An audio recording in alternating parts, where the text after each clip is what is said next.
Hey guys, this is Carrie, and in this video, we're going to be making our first web app. So web app is similar to a website.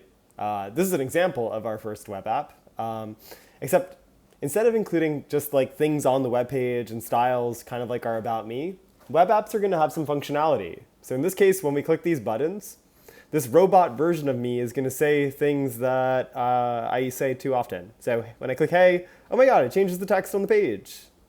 And what's up? And bye. And all these buttons change the text on the page. So I want to be honest, I don't really love this version of the project. I've been using it for a few years, and every single year students do things that are way more creative than this version of the project. So this year I'm going to remake it, and I think I'm going to make it so that it's like a fortune teller, depending on your zodiac sign. If you click your zodiac sign, it will tell you your fortune. The basic outline of the project, though, is you want to have a user interface that looks kind of like this. Could be different colors, could have different fonts. It's going to have buttons. The buttons should have words in them. And when we click the buttons, we want to change the words in the output part of the page. Now, the theme of the website can be totally your choice. So I'm going to be doing not this robot version of me, which I think is kind of boring, but a zodiac sign one today. So let me get started. Just like always, we're going to be creating a brand new project. This is going to be an HTML and CSS project. No surprises there. I'll mark it as public so that everyone can view it, but also because I have only 3 private ones and I don't want to waste them. So I'm going to call this Zodiac, or I'll just call it Fortune. I don't know. I don't even know what the word Zodiac means, but Fortune web app. You could call yours whatever your theme is going to be. Or if you're not sure of your theme yet, you could just call it First Web App. But I'm going to go with Fortune Web App. I'll create my sandbox, and I am ready to code whenever this thing loads.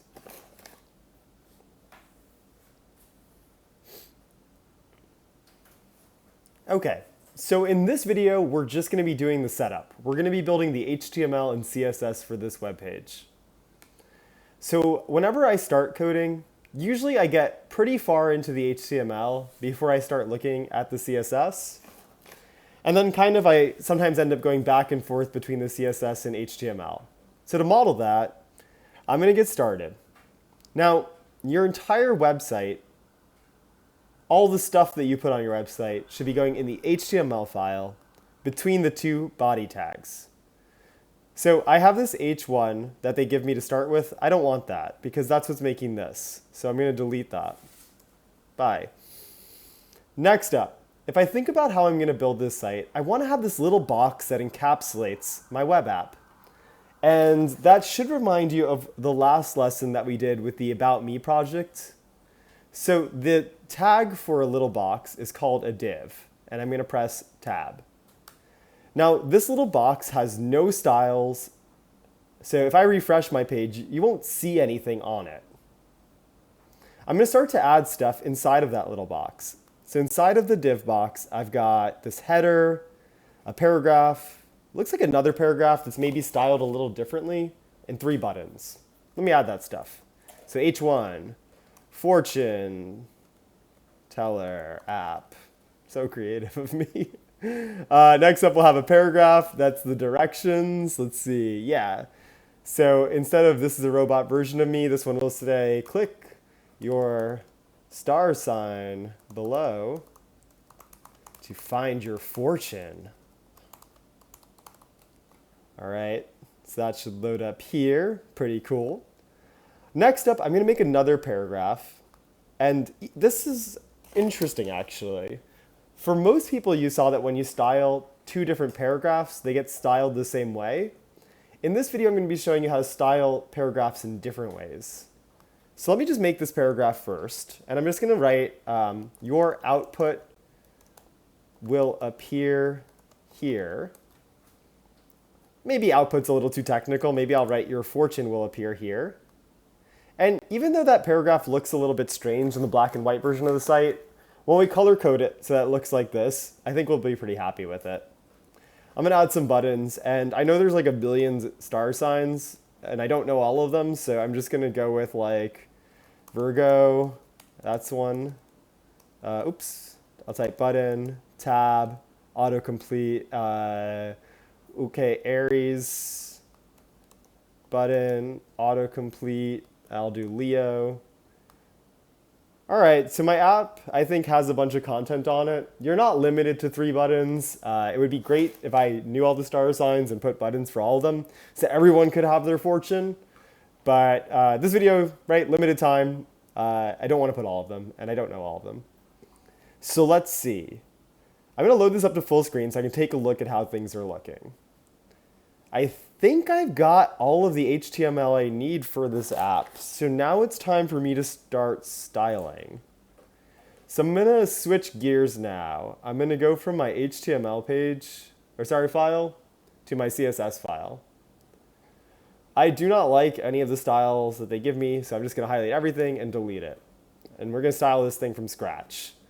So I'm going to start by taking my div, and I'm just going to put a background color on that. Yellow. Sweet. Let's see how that looks.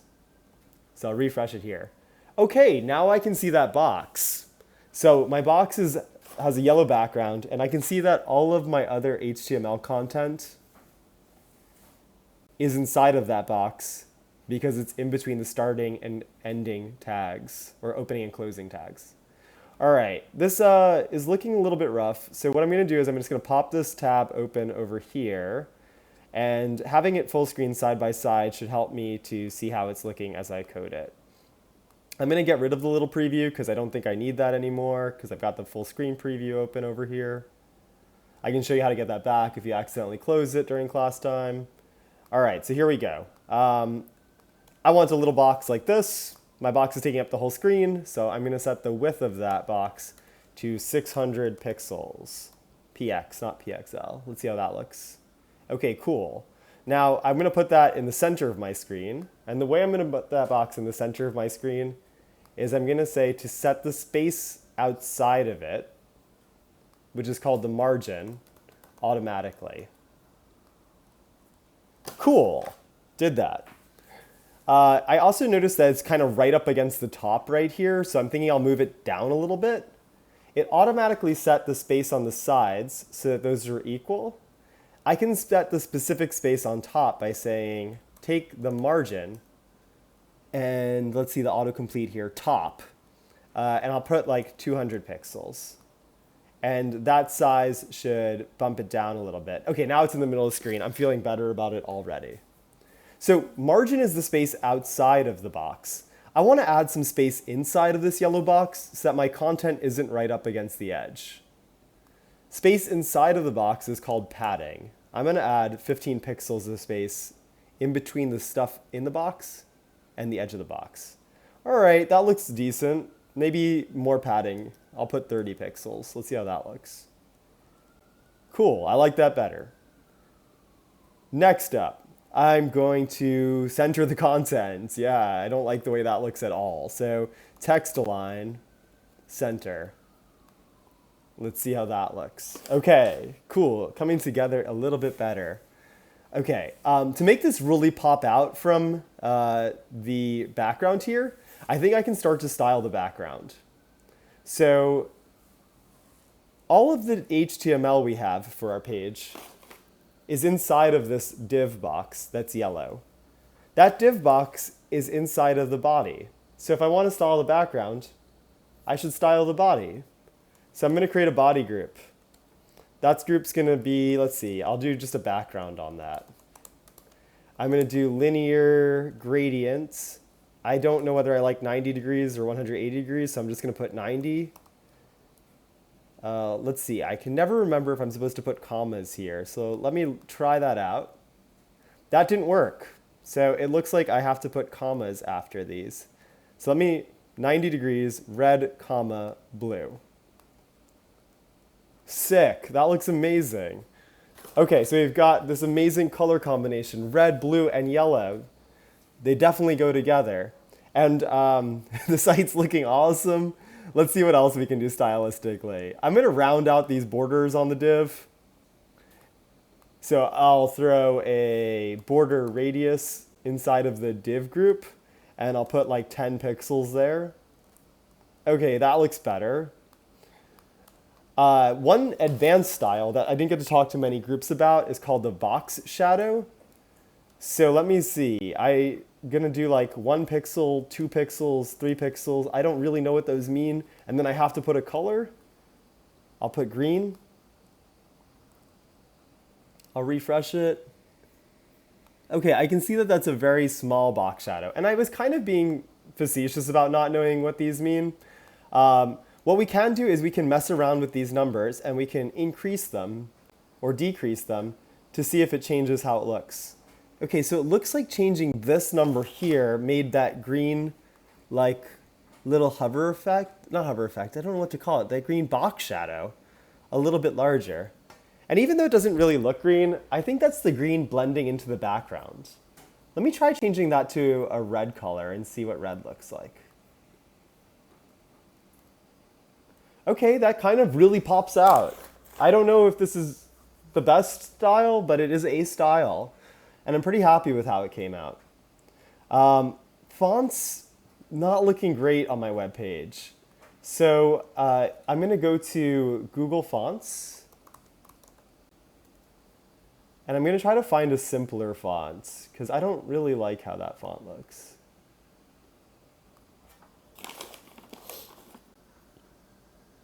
Okay, hopefully this loads soon. Okay, so looking through it, I do feel like Roboto is pretty simple. I don't know which one of these is best. And I could spend like forever looking through these, but it probably doesn't make for a very entertaining video. So when you find one that you like, say I like this one right here. It's called Montserrat, I guess. So I will grab that font and I will click the Get Font button.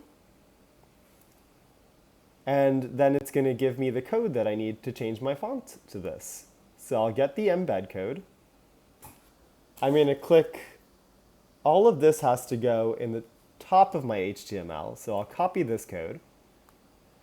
I'm going to put that in my index.html right here between the title and the style sheet. I'll do a Command V to paste it. So that put these 3 lines of code, 8, 9, and 10 there.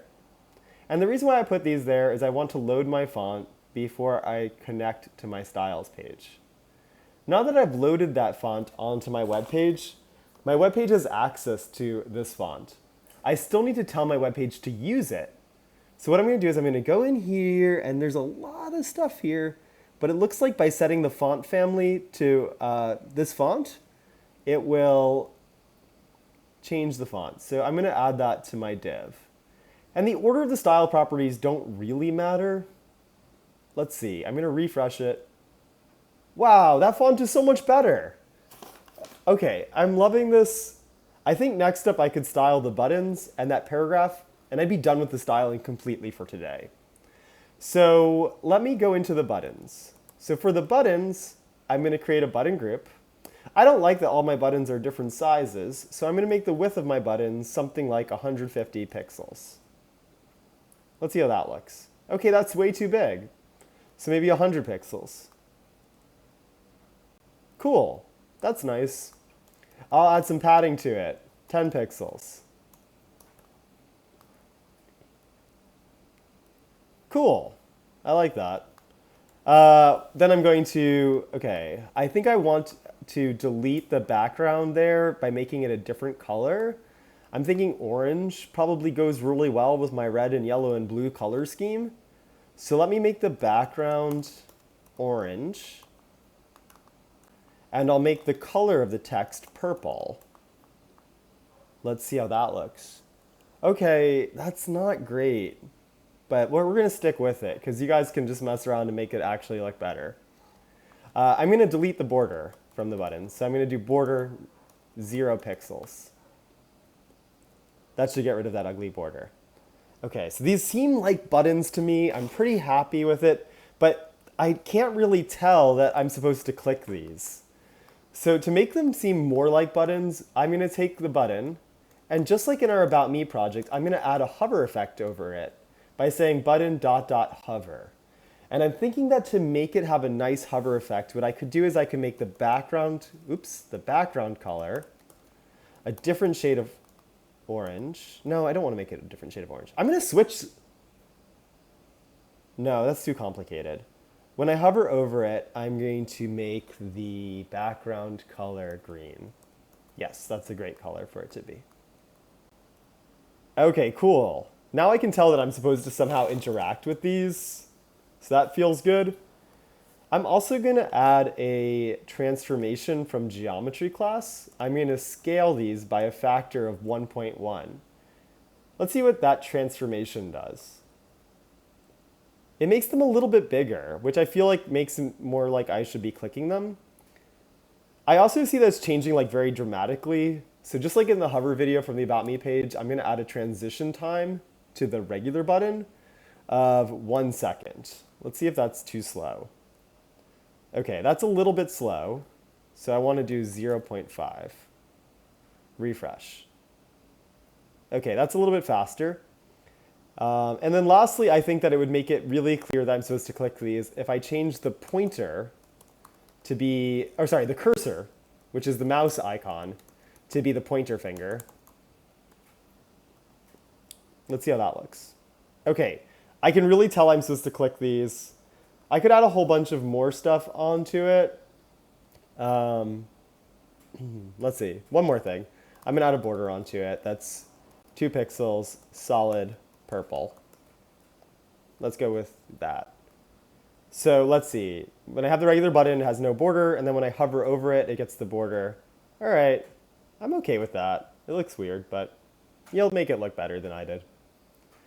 All right, lastly, we need to make this "Your fortune will appear here" paragraph look different.